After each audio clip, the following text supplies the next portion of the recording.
two of them that come to mind. One is a fictional tale. It's kind of a parable. It's called the Celestine prophecy. And it was written back in the 90s, but it's kind of about the spiritual awakening of the planet Earth and how we can all start to get involved in that.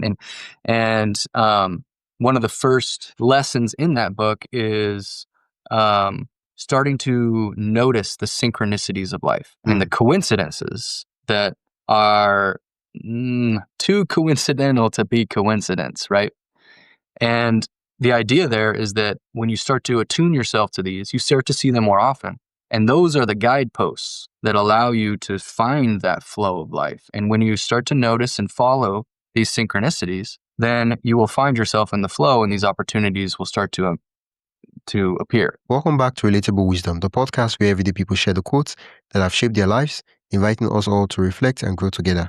Today we're joined by Brandon Day, a two-time national champion, former All-American linebacker, whose journey has taken him from the football field to the forefront of high-performance coaching.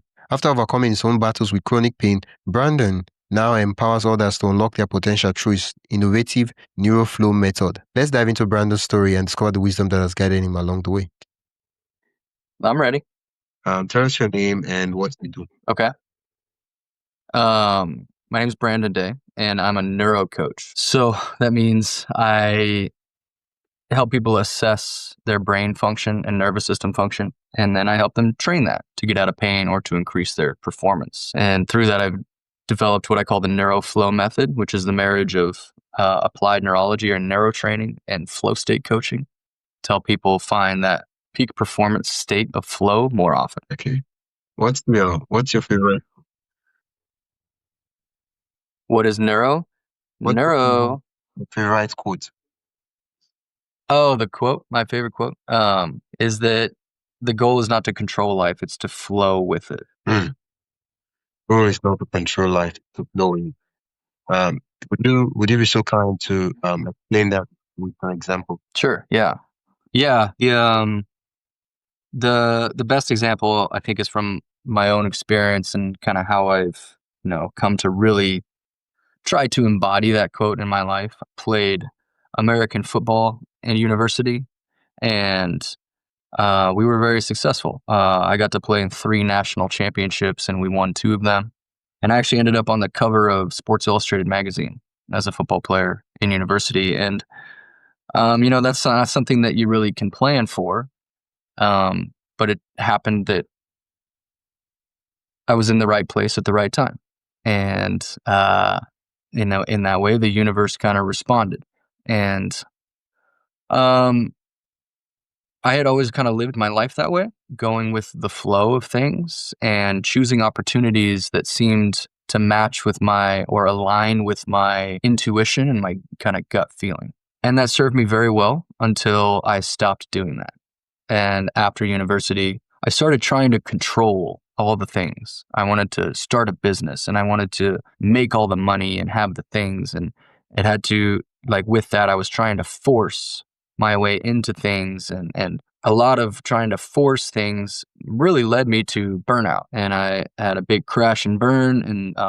And then I went on a spiritual journey and a journey of healing for my brain and my body after years of abuse in a pretty violent sport. And through that journey, I came across some spiritual teachings and some other books and things that I had read that kind of reminded me of the infinite intelligence of the universe and our creator, whatever anybody believes in.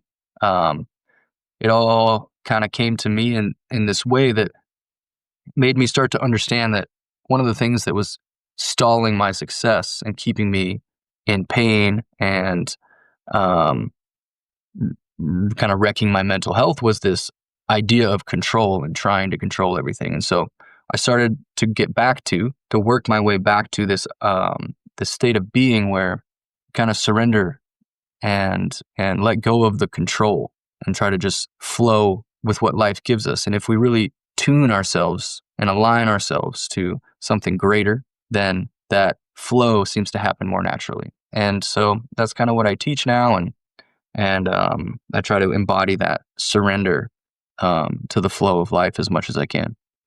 Yeah, thank you so much for showing that example. I love to like go deeper so that people can really understand and easily tell at the end of the episode, or even now, without getting to the end of the episode. What are the clear cut signs that you can easily say, oh, you're controlling the goal? So someone say, yeah. So those things you mentioned this, you mentioned this, you mentioned this. I do those things. So that means I'm controlling the goal. And later on, after you've answered that, I would also love for you to look at what are the signs that you're flowing with the goal. And then you'll say, yeah, I do this, I do this, I do this. Yeah, I'm doing well. Yeah, it is kind of tricky, like knowing the signs on whether or not we are actually kind of flowing with things, and we have these goals that we really want to accomplish, right? And that's great. It's good. We need those things to drive us forward. The way that I think about it, and there are some great books out there that really helped me along that path. Two of them that come to mind. One is a fictional tale. It's kind of a parable. It's called the Celestine prophecy, and it was written back in the 90s, but it's kind of about the spiritual awakening of the planet Earth, and how we can all start to get involved in that. And one of the first lessons in that book is starting to notice the synchronicities of life and the coincidences that are too coincidental to be coincidence, right? And the idea there is that when you start to attune yourself to these, you start to see them more often. And those are the guideposts that allow you to find that flow of life. And when you start to notice and follow these synchronicities, then you will find yourself in the flow, and these opportunities will start to appear. That, and there's another book by a man named Michael Singer. He wrote a very popular book called The Untethered Soul. But the book that I really loved by him came later, and it was called The Surrender Experiment. And it was about his life and how he, from a young age in his early 20s, decided to surrender to the flow of life and take what opportunities were presented to him, and without judgment, and just follow him. And that the story is pretty incredible about his success in life and how this idea of surrender and the flow of life really guided him to all of these decisions that he made that eventually made him, a millionaire and a very well-respected spiritual leader in many communities, and just a very fulfilling life. So those two books were very impactful for me, but it's all about those synchronicities that we see in the little things in life that are the guideposts and the signals that tell us that we're on the right track. When you have that deja vu feeling, you kind of know, okay, I know this place. I've been here before. That's a sign that you're probably on the right path, right? When you think of someone and then they appear in front of you, seemingly like magic, right? That's a synchronicity. Little things like that, we should not overlook them. Those are signs that we're on the right path. So thank you for that for the questions. Getting a little bit practical in terms of time difficult, and then knowing what probably the case. I just want us to step back a bit, and go back into control, right? And I want you to speak from experience. In the instance where you switched from following the intuition, the gut feeling, and all that, and started slowly. Why did you control the goal? Why did you want to be in control of the goal? Why? Yeah, good question. Partly it was an expectation that I had for myself. That's probably the biggest thing. I saw myself as someone who was going to have huge impact on the world and be very successful. And I couldn't really accept that I would have to go through, some trials and tribulations and some suffering and have to start kind of at the bottom and work my way up. No, I had this weird image in my mind that I was going to leave at the top of my game playing football and in college, and then just go straight into like the best job, making all the money in the world, and be able to buy the big house and, find the dream wife and all that. I thought it was just going to happen. And so there was kind of that expectation there. And so I transitioned into that kind of business world, and just really the expectation didn't match the reality. And so I started trying to control as much as I could in order to reach that as fast as possible. And it just turned out to be, it take me on the longest route back to success and where I started, really.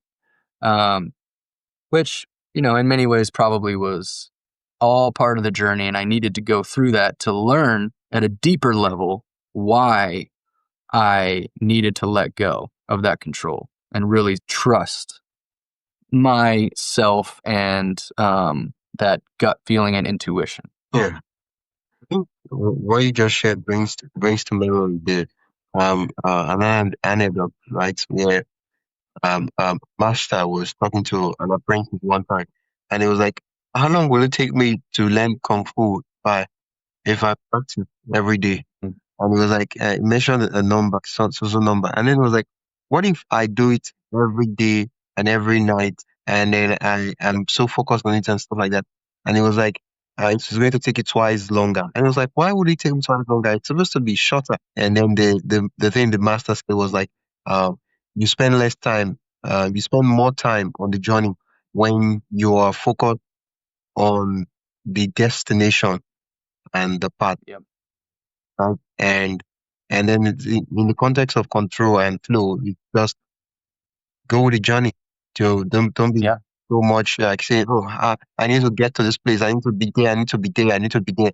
That what happens is that it robs you of the present. That you're always in the future, and you don't get to live this life, right? And so the future doesn't really. We're always in the present. Every existence of time we can comprehend is the present, and at least there's no time travel now. Maybe when there's time travel, but there is no like quote unquote future, right? I mean, you say, oh, the future today it was once a future, but it's not like we experience the future, right? It's always a present, a present, a present. And so if we're always like, oh, this is the future stuff, I want to make this, and we're daydreaming, we're in that future. Guess what happens? The present we have, we don't use it, and when we get to the future, what happens is that we start regretting not using this present, which becomes the past eventually.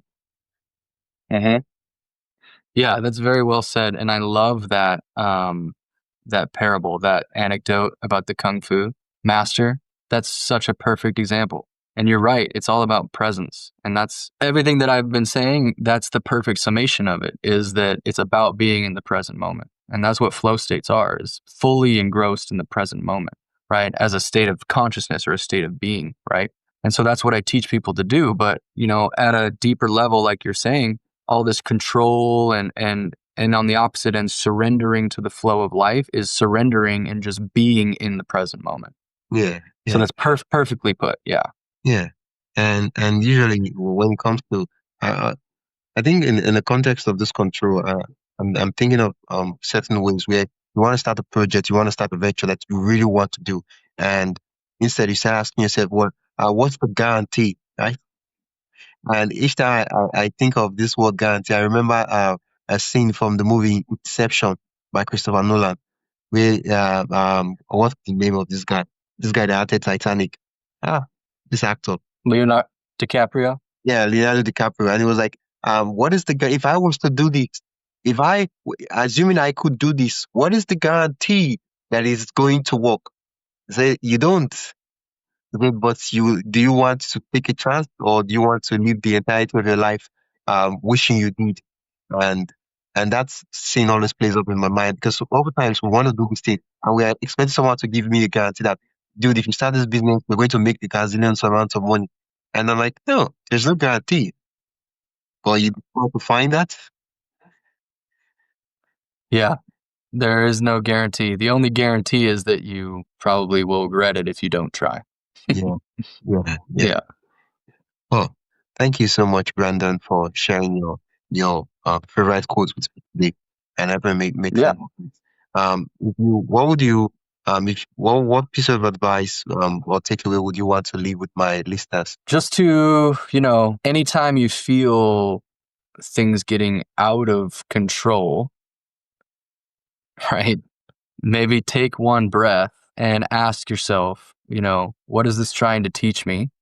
And how can I be more present in this and tune into, the flow of life and perhaps surrender to that. Anytime we feel overwhelmed or out of control, ask the self, like, why? Why do I feel the need to control this right now?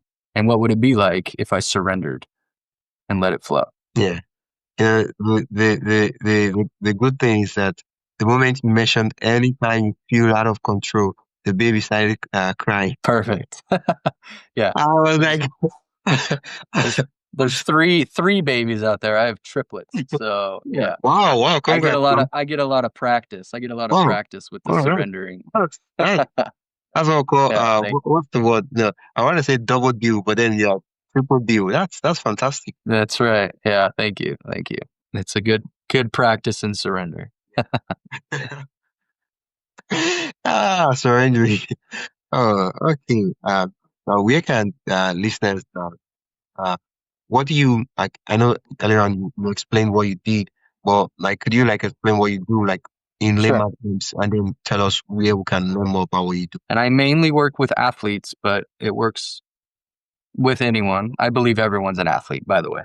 But I work with athletes and business people and executives, and we use neurotraining. So the intentional training of the nervous system and brain through the body, through breathing, through visual drills and vestibular inputs. We train them to have better performance and better brain function to get out of pain and increase their performance and find more flow states. That's what I do. And then how I do that is I have a free community where people can come learn these tools and interact with others and kind of help themselves to feel better and perform better. And then I work with people one-on-one. So I coach them either on the field or in the classroom or whatever else, and I teach students and everything else. And then I have that free community where people can come learn on their own. But it's all about training the brain and the body to make better connections and optimize themselves so we can get out of pain and perform better. Yeah. Where can we learn more about what you? So I'm mainly on Instagram. That's where I spend most of my time.